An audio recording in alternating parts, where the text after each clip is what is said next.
Cheers. Cheers. Cheers. Welcome. Nice to meet you, Roy. All right, today we've got Madeline Hawkins, founder of Bloom Therapy Center. Excited to have you on the excited to have you on the podcast today. A lot to get into. Friends of the family, the Tabbi family here. So really excited to have you on, and looking forward to hearing about you. So yeah, thanks for having welcome. me. Excited to be here.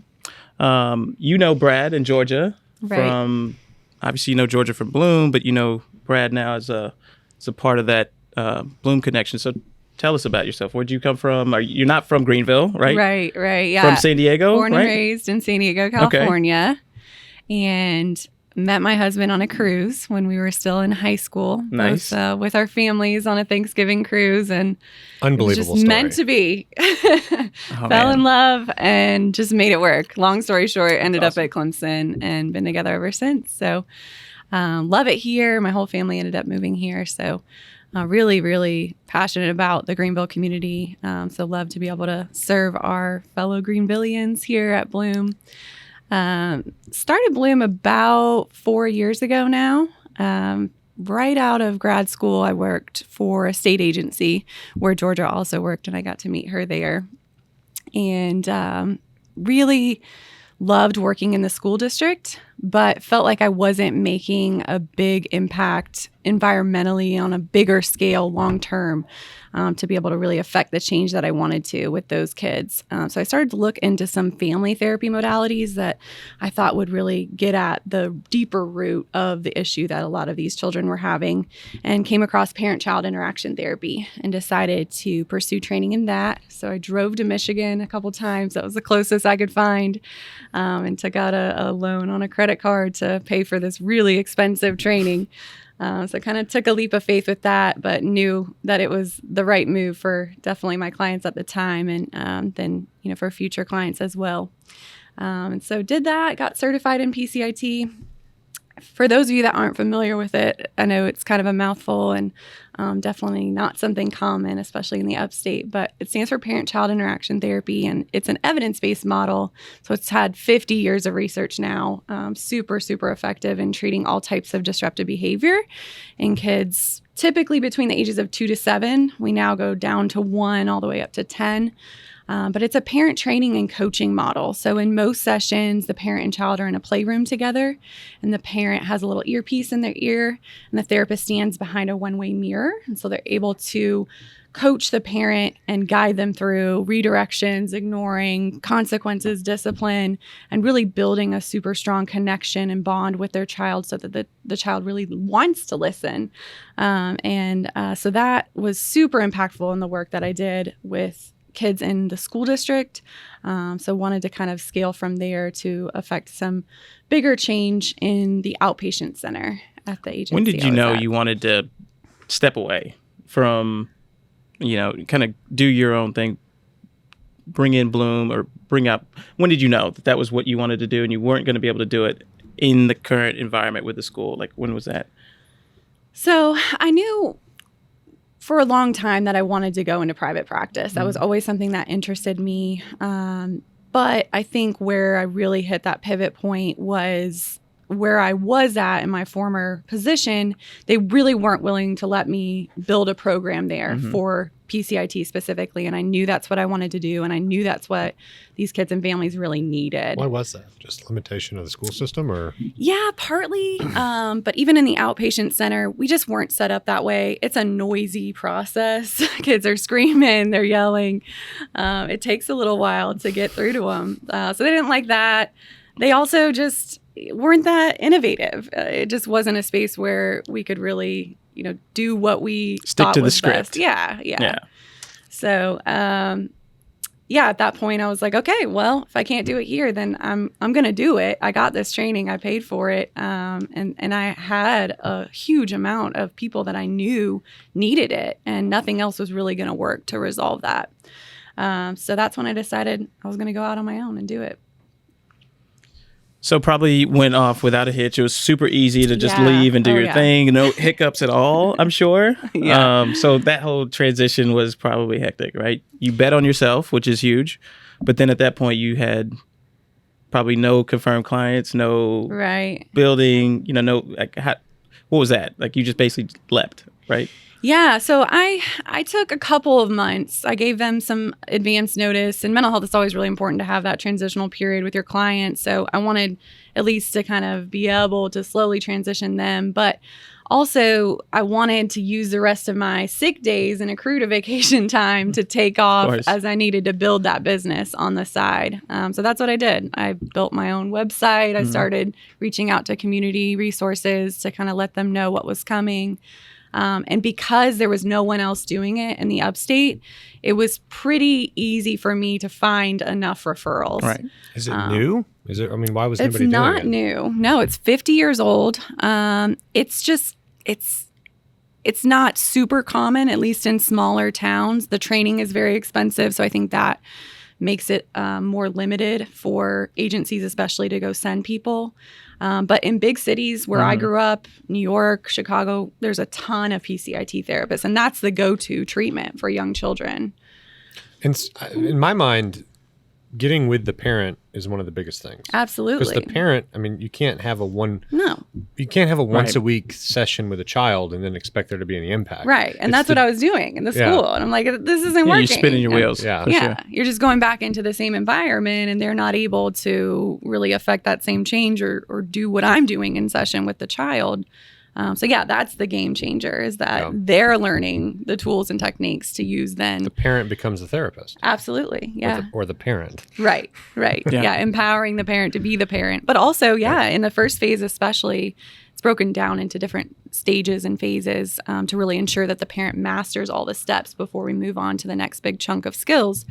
But in the first phase, we say we are teaching you how to be a play therapist because we need that solid foundation and attachment and really strong bond, because a lot of these families have gotten to a point where it's just all conflict. It's all tension because the behavior has been so negative for so long. But that just creates this really coercive negative cycle that the parent then reacts negatively to the child's negative behavior and so on and so forth. It's a cycle, yeah. So you go to Michigan, you get the training, you get certified, you come back, and you start your own private practice. I started doing it some where I was working, but again, they just really weren't willing to let me build a program there, and I knew that was like all I wanted to do. That's what I wanted to focus on, because once I started using it, it was like instant transformation in these kids' lives. So I was like, I don't want to do anything else. And there was such a need for it that I knew I needed to devote all of my time to that. So yeah, that's really, ultimately what drove me. So what, I mean, you rented a building, you went out and, was you and one other person? Correct? No, just me at first. So yeah, I hunted around for some office space that I could rent. And ended up with this tiny space off of Wade Hampton in between like a bar and a banana bread shop. Perfect. So it was great. I could go to the bar after work, but also banana bread was coming through the vents all day. At least it smells good. Yeah. Could be worse. Yeah, definitely. So yeah, started off there, and my husband was able to build a little room for me, the observation room, and cut a hole through the wall to put the window. But no receptionist, no other support team there. It was just me. So people would, come in and sit in the little lobby area, and I'd be hustling and bustling back and forth, coming in and out of the waiting room and the observation room for a while. So it was kind of a funny setup, but it worked. We were there for less than a year, though. By the time I was in that building, a few weeks later, really, I had already had a wait list, which was crazy. Just by word of mouth referral? Yeah. And just the few connections that I had within the community already, when I let them know, hey, I'm going to be doing parent-child interaction therapy full-time, and I am going to take Medicaid, and I am going to take other insurances, they're like, oh, we'll send you everybody. Here you go. So let's talk about the wait list. I think that's indicative of mental health as a whole today. I remember never really hearing some terms, mental health really at all. Right. Until probably the last 5 to 10 years. Yeah. It just wasn't talked about. And I grew up playing sports, and it was definitely never talked about in sports. It was just kind of like, well, you're weak, or you just have to get through some things. And then now it's celebrated. And I think it's awesome to see how that's transformed a lot of like Naomi Osaka. There's been a lot of athletes who come out and talked about a lot of the mental health challenges. Yeah. And so now just kind of speak on that, because you've seen it. You probably saw the writing on the wall 15 years ago that mental health, and it's real, and people don't know how to deal with it. They don't have the tools. So absolutely. The wait list, I think, speaks to that. It does. Especially throw a pandemic in there too, right? Yeah. And I started Bloom pre-pandemic.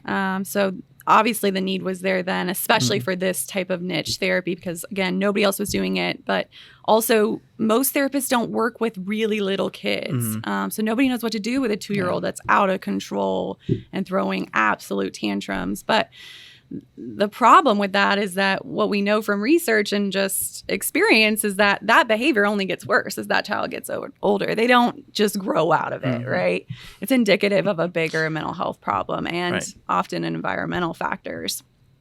So that's really what I wanted to do. I wanted to be on that early intervention side to prevent that trajectory from getting worse and to help them redirect to a much brighter, more successful future for the whole family, really, because it would just deteriorate that whole system. But I think, too, what we found with that, even early on for me, was that so many of the parents that I was working with also had mental health challenges. And so now at Bloom, what we're lucky to do is be able to serve those parents, too. That's awesome. And I think that really is a big life changer for everybody, obviously. You can have the parent-child interaction. Yeah. And then with a separate therapist, have the parent dealing with their own issues from childhood and from the things. Yep. So what was that transition like from one small office on Wade Hampton? Yeah. You have a wait list. That's a pivotal moment. The fear is over because obviously business is going well. Right. But what steps do you take to grow from there? So at that point, I had to decide whether I just wanted this to continue as me and I was just going to let this wait list grow, or whether I was going to have a group practice. And that was never something, honestly, that crossed my mind. I never intended for it to become a group. That was never my plan or idea of concept. Even, early on, like I said, I knew I wanted to be in private practice, but just for myself. So I really was driven again, and have been always, by the wait list. So I felt like at that point, again, because the need was so big, that I wanted to bring on other staff to meet that need. So I, at that point, sought training to become a trainer in PCIT, because I knew it was going to be limiting for me to have to send somebody across the country and pay thousands of dollars to go get them trained. And then who knows if they're going to stay. So I was like, well, I'll do the training and then I can do it in-house, and I can, hire as many people as I want. So did that. That took about a year to fully complete. But in that time, I'm allowed to train one person. So that's when I reached back out to a friend of mine that worked at the same place that I did prior, who I always loved and knew was an extremely hard worker, and said, hey, are you interested in this thing called PCIT? So we met for coffee, and she tells me now that she totally planned on blowing me off, but her husband was like, just give it a shot, like go see what she wants. And after we talked, I don't know, somehow I convinced her to come on board with me. And obviously that first person's really pivotal, because they have to take a big leap of faith to trust not only themselves, but also me, to train them. And then as a business owner, knowing I just started this thing. So that was huge. And from there, it's just snowballed. We've been able to do that now and are up to almost 30 employees at Bloom, which is wild. Still on a wait list? Still on a wait list. Absolutely. We've got about 1,000 people waiting right now, which that's incredible. It is from the business perspective, but I also I carry it like a heavy I was sack. just going to ask, that wait list, you kind of alluded to it. It's a burden. Yeah. You can't get to everybody fast enough. And so I'm sure there's a part of you that feels, some sense of, I don't know what the word would be, but just you can't. Responsibility. Yeah, I guess maybe, but you're one, practice trying to do the most you can, which I think there's a story in that too, which is do what you can, right? Like you can't do everything for everybody. Yeah. So 30 employees. 30 employees. That's super awesome. And you've been doing it, this is year 5? 4. 4. Mm-hmm. Yep, and so is PCIT, Is there a graduation process that happens? There is. I mean, so it's a pretty quick, like... It is, yeah. That's the awesome thing is it's very short term, unlike other therapies where it's just kind of like, you're probably going to kind of need to come here forever. It's like once a week for the rest of your life kind of thing. This is very short term. Usually in 3 to 4 months, we can graduate a kid, and we are able to track it in a way that's really simple and allows the parent to see the progress week over week. So we put it on a graph. They score the child's behavior on 36 different anchors. So they can see that change happening, which is really encouraging. Even if it's small change, 5 points a week, over the course of 16 weeks, that's life-altering changes in behavior. And yeah, the parent has to master the skills in both of the phases, as well as some additional things at the end to ensure that the skills can really generalize to other settings.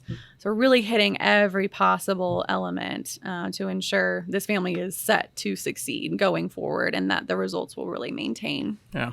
I think that's the part that I'm sure the aftermath, like after they go through the PCIT training, the follow-up, I mean, you can't go with the children home and make sure that everything that you've taught the parent and the child is actually going to be.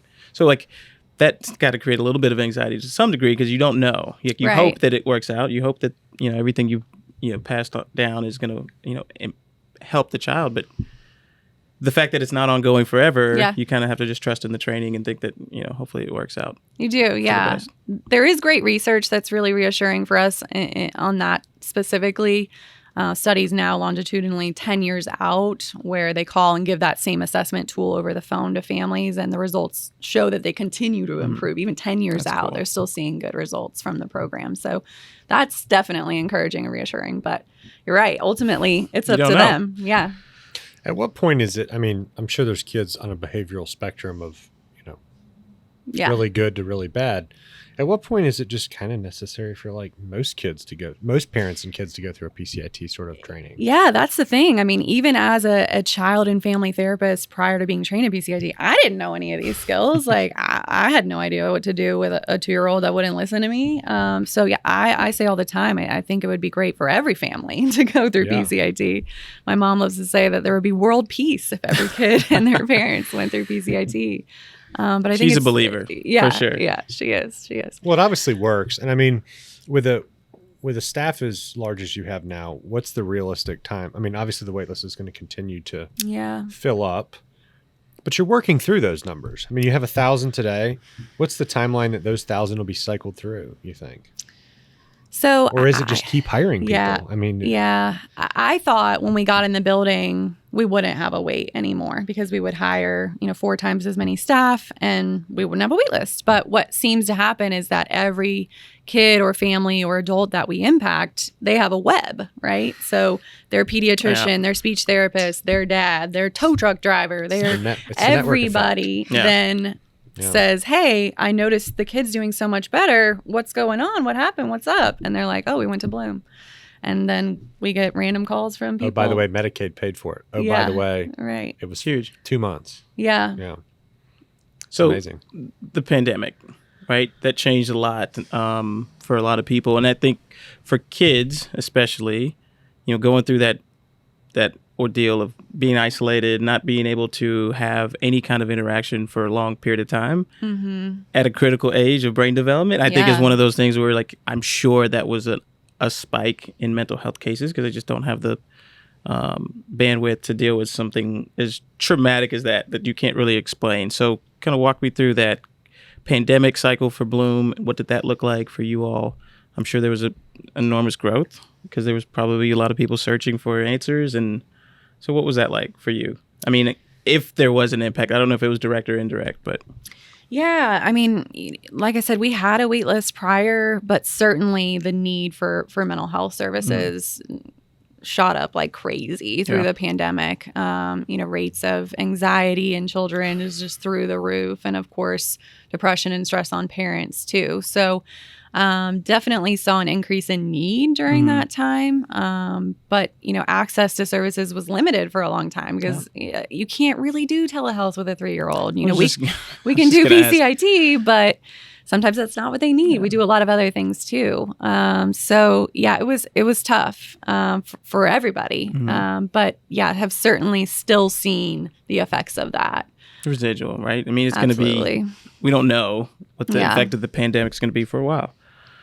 I guess I was thinking through what you said about, a 2-year-old who's acting out, right? Mm-hmm. And how do you differentiate between a 2-year-old being a 2-year-old and a 2-year-old with maybe behavioral issues? Like I'm no expert, but like I see a 2-year-old acting out, I think, well, that's just a 2-year-old. Right. You may see it and see, okay, there's behaviors or patterns of behavior that's concerning. Yeah. So like without, I don't know. We don't want to pathologize every tantrum that a 2-year-old's had. Yeah. So, but it's just, it's interesting for me because I'm curious how you would. The simple answer is frequency and intensity of that behavior. Like a lot of tantrums. And the intensity of those tantrums. So, are they lasting for hours and are they hurting themselves, or are they becoming extremely aggressive and destructive? Sure. And, are they headbanging? Are they biting? So it's the intensity and the frequency of those things. All of the tools that we use to assess them have an average, a mean range, right? So we're looking for 2 standard deviations above that mean mm-hmm. range to ensure, okay, this kid really does warrant the need for these services. So we're not just saying, again, I think everybody could benefit, but there are kids that really need this more than others. And to that point, it's like, okay, you don't want to essentially clog the pipeline, so to speak, from the at-risk kids to ones who are probably not 2 standards of deviation away from the norm. Mm-hmm. So it's like you got to be able to discern which one is, what category they are. So right. That was just something I was thinking of. I think that's interesting for me with a little one to think, okay, what does that look like? Right. Not knowing, not being an expert, but it's cool. Interesting. Yeah. And it's amazing to see just how small changes, even when the child's behavior isn't so out of control, like some of the kids that we see, but just minor little things, focusing on the good things instead of the bad and praising. Yeah. Parents will come back after the first week when we mention some of those things and like, oh, I have a totally different kid. It's amazing. This is like a magic wand. So it's just the little stuff with little ones. What was the scariest part of the process, going from 1 to where you are today? Being responsible for other people's livelihoods, for sure. That's still something that weighs on me. It's heavy, but it's I'm grateful to bear that. But yeah, it is definitely something that I think about often and have to, weigh in every decision that I make about our growth and about future plans. So yeah, that's definitely, I think, what weighs on me the most. You can you've been very strategic with your team. I mean, I was mm-hmm. just at kind of the company party the other night. Yeah. Great team. You Thank can tell you. that it's like, Thank you. But you've almost been in a position to be able to handpick people. Right. It seems like. Yeah, we have. Yeah, we have been really selective with our team. That was always something from the beginning that was so important to me, is that I wanted us to always have a really tight-knit culture, to be a positive space. The work that we do as therapists is hard enough. And so to have a community to rally around you and to be able to debrief with in between sessions and to be able to party with and to be able to socialize with also. So yeah, I have been really selective in who we bring on and making sure that personality and their values, both personally and professionally, really align with what Bloom is all about. And so I think that's made a world of difference in how people feel there and just how our team operates in general. It's a team of very smart, educated, very powerful women. Was it like intended to be all women from the beginning, or was that just by random yes and no? I mean, I love that it turned out that way, and no, I didn't go in again. I didn't go into this thinking this was going to be a group practice at all. Yeah. But yeah, I mean, after we got to about 7 or 8 women, I was like, okay, I love this. Yeah. And we all did and do. So I think at that point it has been kind of a conscious decision, but also our field is predominantly women. And so that obviously has a big effect on the pool of applicants as well. But it's also just a certain type of person that I'm looking for to bring onto our team. And thus far, that's been women. So what was it like to transition from a therapist to a business owner? Yeah, that was a tough transition. There was not a single business class that we did in grad school or certainly in undergrad. So that was all new. I would argue that even a business degree doesn't really help starting a business. No, I agree. I will say one thing I'm really, really grateful to the Greenville community for is last year I went through a pseudo MBA program that the Chamber of Commerce puts on and nominates business owners in the local community. It's called Minority Business Accelerator. So it's for minority-owned, women-owned businesses. And that was really pivotal to me in our growth over the last year. That helped me really get a grasp on understanding financials, on the trajectory of where we were headed and what that was going to look like from a lending standpoint, cash flow perspectives. So that was extremely beneficial. So I'm really lucky to have had exposure in that program to the whole business world, really. And then obviously the connections that come with that too have really been helpful. But also it's just a mindset shift. I think that's been the biggest thing, is learning and growing in an area that like I said, never had any exposure in, and figuring out first, I think what I wanted our culture to look like was a big part of that. And from there, then designing a business and systems to fit that. And systems, I think, has been the biggest part of us being able to scale like we have, and to be able to maintain the kind of Medicaid standards and organizational practices that you really need in order to be able to function and be profitable, because at the end of the day, even though our mission is to help people, I also have to pay 30 staff. And in order for us to all be able to do that, the business has to be profitable. So that has to be my focus, as much as I don't like that sometimes. So that's a mindset shift, again, that I had to take on and still have to remind myself of when things come up, or when I want to change policies, or when there's flexibilities that I'd love to be able to give. At the end of the day, I have to look out for that business. But it's been a great process. I've really enjoyed it more than I thought. I think when I first started, not really wanting to be a group practice owner, or really even a business owner, really just someone in private practice, being able to see clients and do the kind of work that I wanted to be doing, and having some flexibility in that, I never expected to enjoy this side of it as much as I have. But it's been challenging, but it's really pushed me to grow in ways that I didn't know I could, and didn't know or expect I ever would. So it's been really neat. Yeah. So I kind of want to jump back. What got you interested in mental health? How did that, before college, what made you decide this is what I want to do?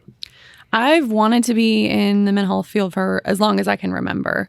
My mom has stuff from school that she saved, what do you want to be when you grow up? I wanted to be a psychologist or a therapist, is all of what mine said.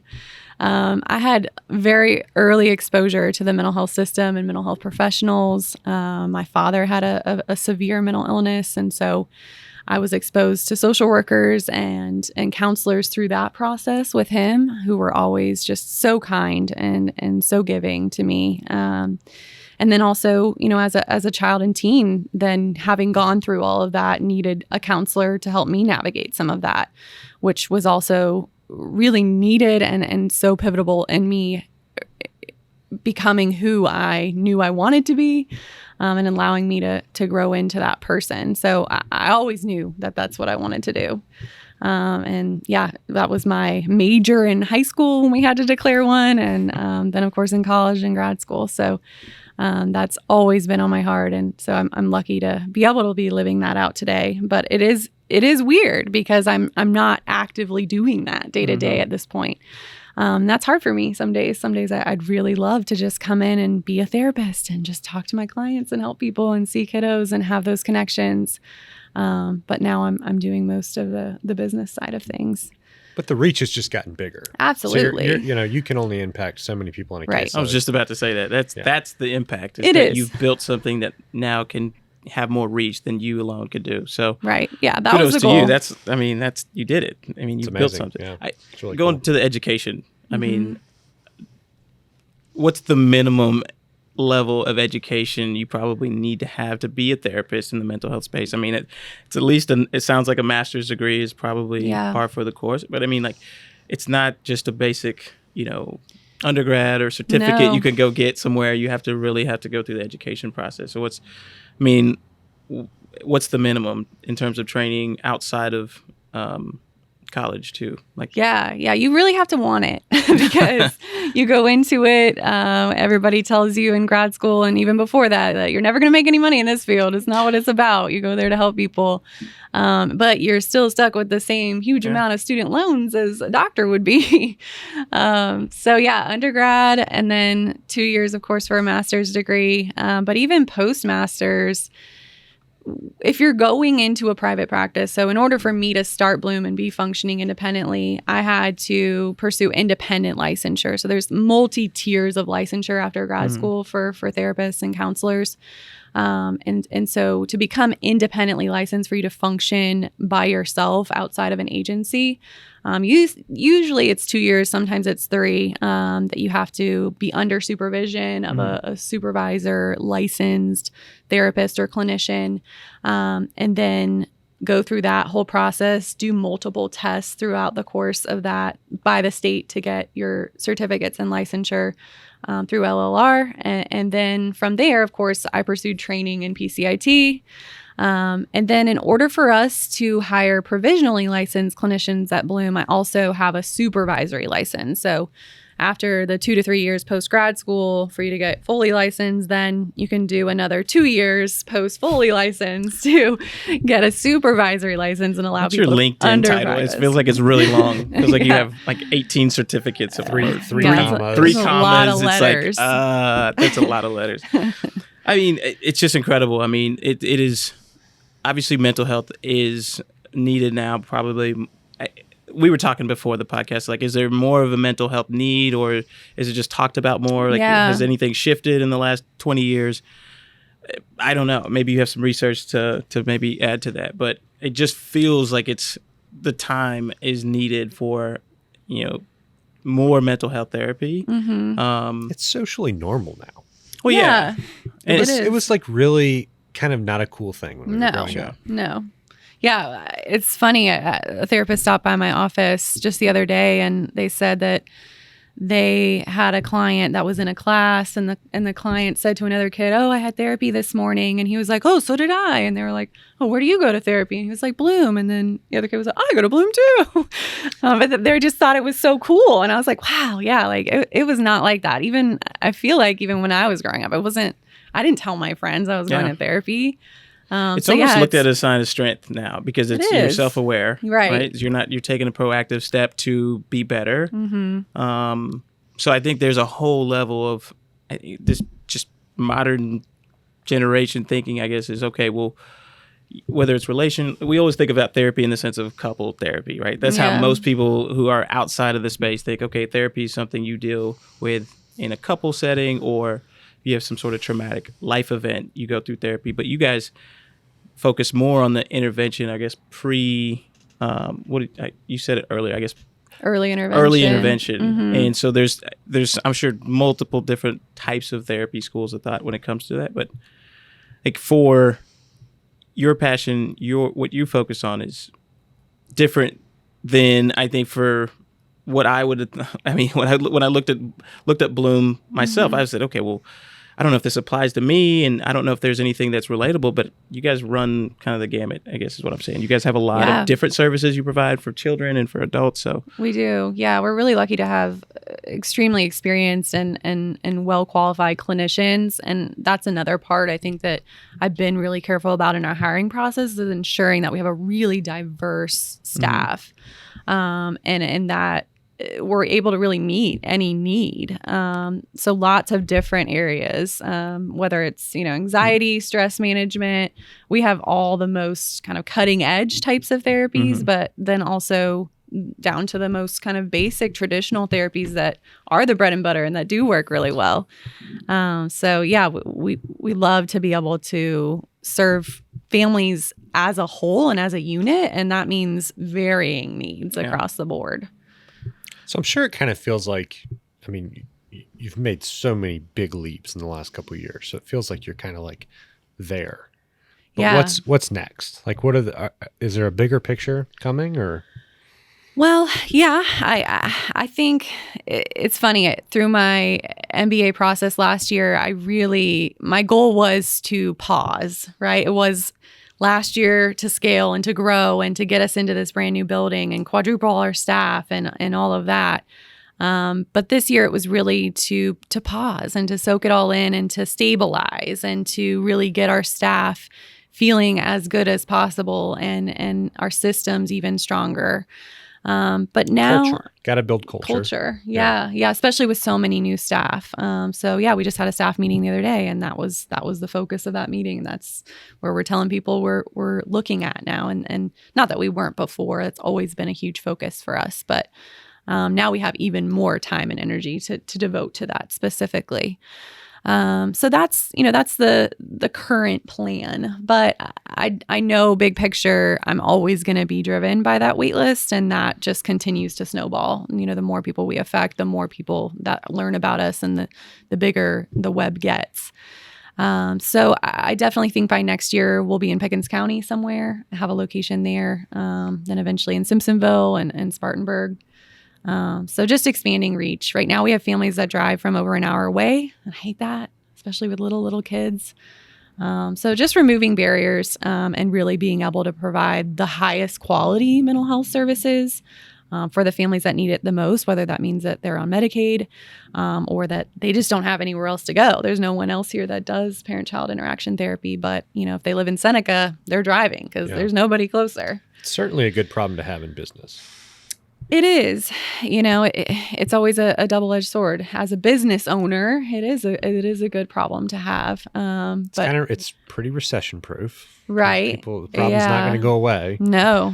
And if anything, I think in a recession, unfortunately, there's more need for that. But as a therapist and as a helping professional, it's overwhelming, and it's heavy. It's heavy. I think about it all the time, and I still answer the phones every now and then and get those parents that are crying, begging, pleading for help.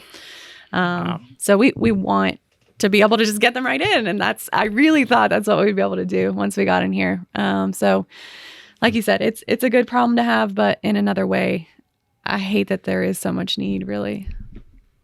I wanted to talk a little bit about the Greenville community that you said has been so welcoming to you and your business, and just the support. And we focus a lot on Greenville, obviously with Tabbi and what we're trying to do here in building community. And so there's already a community here, and it's growing. I think people that move here realize that pretty quickly. So kind of take me through what you've sensed over the last you've had a lot of support from the Greenville community, from I'm sure the school system when you left and you took your leap of faith. There was a lot of people that were backing you and wanted you to do well. So talk about like Greenville and that community of Greenville, if you will, and just how that's really, do you think Bloom would be as successful if it was not here, right, in Greenville? Yeah. Because it seems like it helped. It did, for sure. Yeah, Greenville has a unique population of people, especially I think in our field, that really just do want what's best for our clients, but also their community. And so, I have had a ton of support from, local agencies, but also, our hospital system, local pediatricians, and all of the speech therapy, occupational therapy, physical therapy clinics. Bloom, But that, even from the start, welcomed me in to come talk to them about what I was doing when I was nobody and they had never heard of Bloom or PCIT. So simply because if it was something that could potentially benefit their patients, then they wanted to hear about it. And typically once they do, then they're pretty interested. So just for them taking that chance on me when they didn't really know what it was or what I was doing. And then, I was at just a basic doctor physical the other day, and my doctor, who we won't name, was small talk, found out my wife was a therapist, and he's like, oh my gosh, where? Like, I have this list of patients that he's a medical doctor. Right. But he's like, some of these people just need a therapist. Yeah. They don't need medicine. They just need to go work this stuff out. Can they get people in? I was like, well, they're on a wait list. And I probably need to connect you. They're a pretty big but you already have 1,000-person wait list. But it's just it is unbelievable the need right now that's happening. So. It is, definitely. Well, Madeline, thanks for coming on. Yeah, absolutely. It's almost an hour, so. Awesome. It's been great. Great to get to know you a little bit. Amazing story what you've done with, just going from starting as a school therapist to building what is the largest mental health in Greenville now. Maybe. You're the biggest. You're the biggest group in Greenville, South Carolina. So. Wow. And expanding. So congratulations. That's super awesome. Thank you guys. Cheers. I appreciate you. Cheers.